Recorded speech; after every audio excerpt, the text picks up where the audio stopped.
সাক্ষাৎ করে বলল, ভাই আমি শুনেছি তুমি নাকি নিজের জন্য সব সময় দোয়া করো, তোমার গুনাহ মাফ চাও, আমার জন্য দোয়া করো। উদ্দেশ্য কি? আমি যখন এই সংবাদ শুনতে পেলাম, তোমার সাথে সাক্ষাৎ করার জন্য আমি পাগল হয়ে গেলাম। আমি তোমার সাথে সাক্ষাতের জন্য আল্লাহর অনুমতি নিয়ে তোমার কাছে এসে গেলাম, দুনিয়া এসে গেলাম। তোমার কাছে একটু জানতে চাই, নিজের জন্য দোয়া করো ভালো কথা, কিন্তু আমার জন্য কেন দোয়া করো, এটার কারণ কি? ওই আল্লাহর বান্দা বলল, এই সূর্য পরিচালনাকারী ফেরেশতা, নিজের জন্য দোয়া করে নিজের গুনাহ মাফ চাই। কারণ আমি হয়তো জীবনে অনেক গুনাহ করেছি, আল্লাহ যেন আমার গুনাহগুলি মাফ করে দেয়। আর তোমার জন্য দোয়া করতেছি, যাতে করে আমার আল্লাহ আমার এই দোয়ার সংবাদ তোমাকে জানিয়ে দেয়। আর তুমি যদি আমার সাথে কখনো একবার সাক্ষাৎ করতে আসো, আমি তোমার মাধ্যমে আজরাইল ফেরেশতার কাছে একটু জানতে চাবো যে আমি দুনিয়ার জমিনে আর কতদিন বাঁচবো। আজরাইল ফেরেশতা যদি আমাকে আমার হায়াতটা বলে দেয়, আমি কখন মৃত্যুবরণ করব, তাহলে আমি ওই মৃত্যুর সংবাদটা জানার পর আমি দুনিয়ায় যতদিন থাকবো ততদিন আল্লাহর ইবাদতের মধ্যে নিমগ্ন হয়ে যাব। ওই ফেরেশতা বলল, ঠিক আছে চলো আমার কাছে যাও, আমি যেখানে থাকি সেখানে আসো। ফেরেশতা তাকে নিয়ে উড়াল দিয়ে সূর্য পরিচালনাকারী ফেরেশতা যেখানে থাকে সেখানে নিয়ে গেলেন। যাওয়ার পরে বললেন, ঠিক আছে, আজরাইল ফেরেশতার কাছে তো জানতে চাও তোমার হায়াত আর কতদিন বাকি, তুমি আমার চেয়ারে বসো। আমার জন্য আল্লাহ যে চেয়ার বানিয়েছেন, কুরসি বানিয়েছেন, এখন তুমি বসো। আমি একটু আজরাইল ফেরেশতার কাছে যাই, গিয়ে সেখান থেকে জেনে আসবো তুমি আর কতদিন বাঁচবা। জোরে বলেন সুবহানাল্লাহ। আল্লাহুম্মা সাল্লি আলা মাওলানা মুহাম্মাদ ওয়া আলা আলি মাওলানা মুহাম্মাদ। আল্লাহুম্মা সাল্লি আলা সাইয়্যিদিনা মাওলানা মুহাম্মাদ ওয়া আলা আলি সাইয়্যিদিনা মাওলানা মুহাম্মাদ। আল্লাহ পাক রব্বুল আলামিনের অনুমতি নিয়ে সেই ফেরেশতা যখন তার নিজের আসনের মধ্যে ওই আল্লাহর বান্দাকে বসালেন, বসে এবার কোথায় যাচ্ছেন? উড়াল দিয়ে আজরাইল ফেরেশতার কাছে চলে গেলেন। আজরাইল ফেরেশতার কাছে গিয়ে এবার বললেন, ও ভাই আজরাইল, তোমার কাছে একটা দরকারে আসলাম। আজরাইল ফেরেশতা বললেন, ভাই ফেরেশতা, তুমি কেন এসেছো, কি দরকার বলো। ওই ফেরেশতা বলল, হে আজরাইল, দুনিয়ার জমিনের মধ্যে আল্লাহর এক বান্দা আছে, যে বান্দা নিজের জন্য সব সময় দোয়া করে, সাথে সাথে আমার জন্য দোয়া করে। তার সেই দোয়ার একটাই উদ্দেশ্য, আমি যেন তোমার কাছে জেনে নেই ওই ব্যক্তি কতদিন আর বাঁচবে। সে যদি সেই মৃত্যুর সময়ের কথা যদি জেনে যায়, বাকি সময়টুকু আল্লাহর ইবাদতের মধ্যে যাতে কাটিয়ে দিতে পারে, এই জন্য সাথে সে তার মৃত্যুর সময়টা জানতে চায়।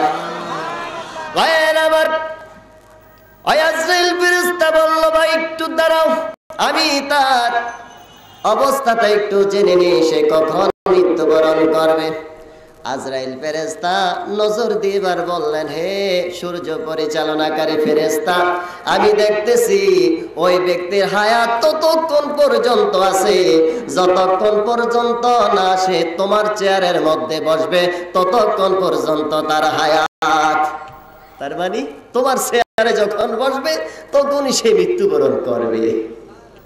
যতক্ষণ পর্যন্ত তোমার চেয়ারে বসতে না পারবে ততক্ষণ পর্যন্ত তার মৃত্যু হবে না।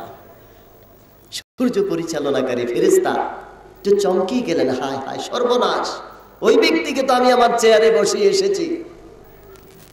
আজরাইল ফেরেশতা বললেন, যদি তুমি তোমার চেয়ারে বসেই থাকো তাহলে এতক্ষণে আমার সাহায্যকারী ফেরেশতারা তার রূহটা কবজ করে নিয়ে এসেছে। তখন সেই ফেরেশতা সাথে সাথে তার স্থানের মধ্যে সে দেখলেন সত্য সত্যই ওই ব্যক্তি মৃত্যুবরণ করেছে। আল্লাহ পাক রব্বুল আলামিন এই কথাই বলতেছেন কিভাবে, লিকুল্লি উম্মাতিন আজাল ফাইযা জাআ আজালুহুম লা ইস্তাখিরুনা সাআতাও ওয়া লা ইস্তাকদিমুন। আমি তোমাদেরকে একটা নির্ধারিত সময় দিলাম, হায়াত দিলাম। এই সময়টা যখন শেষ হয়ে যাবে সাথে সাথে তোমাদের রূহ কবজ করে নেওয়া হবে। আমার ফেরেশতা আজরাইল এসে যাবে, 1 সেকেন্ড আগেও তোমাদের রূহ কবজ করা হবে না, 1 সেকেন্ড পরেও তোমাদের রূহ কবজ করা হবে না। ঠিক নির্ধারিত সময়ে তোমাদের রূহটা কবজ করে নেওয়া হবে। সূরা বলেন সুবহানাল্লাহ। ভাইরা আমার, তাহলে আমাদেরকে মৃত্যুর জন্য সব সময় প্রস্তুত থাকতে হবে, ঠিক কিনা? মৃত্যুবরণ করে ফেললাম, আল্লাহর কাছে যতই দোয়া করি, আল্লাহ একটু সুযোগ দাও, একটু সুযোগ দাও, আমরা আবার দুনিয়ায় গিয়ে তোমার ইবাদত করব, যা সম্পদ আছে সব কিছু তোমার রাস্তায় বিলিয়ে দিব। আল্লাহ কি আমাদেরকে আবার পাঠাবেন? এখন তো কত বড় বড় ধনী ধনী লোক, টাকার অভাব নাই, টাকা ঠিক মতো দান খয়রাত করে না, যা পায় সব ব্যাংকের মধ্যে ঢুকায়, ঠিক কিনা? টাকার হিসাব নাই, কত টাকা হিসাব নাই, আল্লাহ রাস্তায় তারা দিচ্ছে না। আবার অনেকে দেয়, বহু লোক আছে যারা ঠিক মতো আল্লাহ রাস্তায় দান করে না।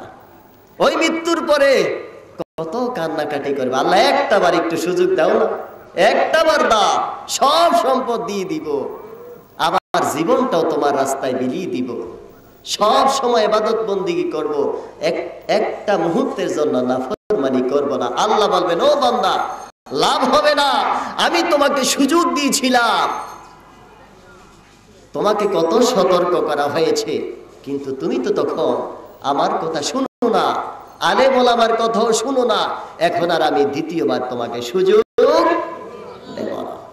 হ্যাঁ আমার, সেই মৃত্যুর জন্য আমাদেরকে প্রস্তুতি নিতে হবে। কখন মৃত্যু এসে যায়, ওই মৃত্যু থেকে পৃথিবীর কোন মানুষ, কোন জিন, কোন ফেরেশতা, আল্লাহর কোন সৃষ্টি জগৎ রেহাই পাবে না। যেখানেই যাই, কোন গোপনীয় জায়গার মধ্যে যদি আমরা পালিয়ে থাকি, যে আজরাইল যাতে করে আমার কাছে আসতে না পারে, আমরা রক্ষা পাবো? মৃত্যু থেকে আমরা কেহ দূরে থাকতে পারবো? আল্লাহ পাক রব্বুল আলামিন কোরআনে কারীমের মধ্যে ঘোষণা দিচ্ছেন, আইনা মা তাকুনু ইউদরিকুমুল মাউতু ওয়ালাউ কুনতুম ফি বুরুজিম মুশাইয়াদা। আল্লাহ বলেন, যদি মৃত্যুকে ভয় করে সীসা ডালা প্রাচীরের মধ্যেও তোমরা আত্মগোপন করে থাকো, পালিয়ে থাকো, সেখানেও আজরাইল যাবে, সেখান থেকে তোমাদের রূহটা কবজ করে নেওয়া হবে। কিতাবের মধ্যে রয়েছে, বহু কিতাবের মধ্যে বিভিন্ন ধরনের ওয়াকিয়া রয়েছে। মানুষ যতই চেষ্টা করেছে মৃত্যু থেকে পলায়ন করার জন্য পারে না।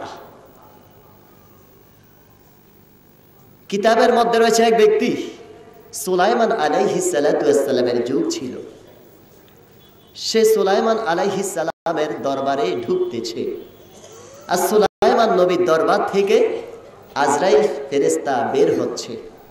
আল্লাহর নবীর দরবারে, যারা আল্লাহর নবী, তাদের দরবারে ফেরেশতারা সব সময় আসা যাওয়া করে। জোরে বলেন সুবহানাল্লাহ। আমার আপনার কাছে কখনো ফেরেশতা এইভাবে এসে দেখা করে? আওয়াজে বোঝা যায় করে। কার কাছে আসে? আসে না। আমাদের সাথে ফেরেশতা আছে, আমরা তাদেরকে দেখি না, ঠিক কিনা? আল্লাহর নবীদের কাছে ফেরেশতারা আসে, কথাবার্তা বলে, পরামর্শ নেয়, তাদের সাথে গভীর সম্পর্ক থাকে। জোরে বলেন সুবহানাল্লাহ। যে ফেরেশতা আজরাইল মানুষের রূহ কবজ করবে, ওই আজরাইল ফেরেশতারা পর্যন্ত, আজরাইল ফেরেশতা পর্যন্ত আল্লাহর নবী দরবারে এসে সাক্ষাৎ করে যায়। সে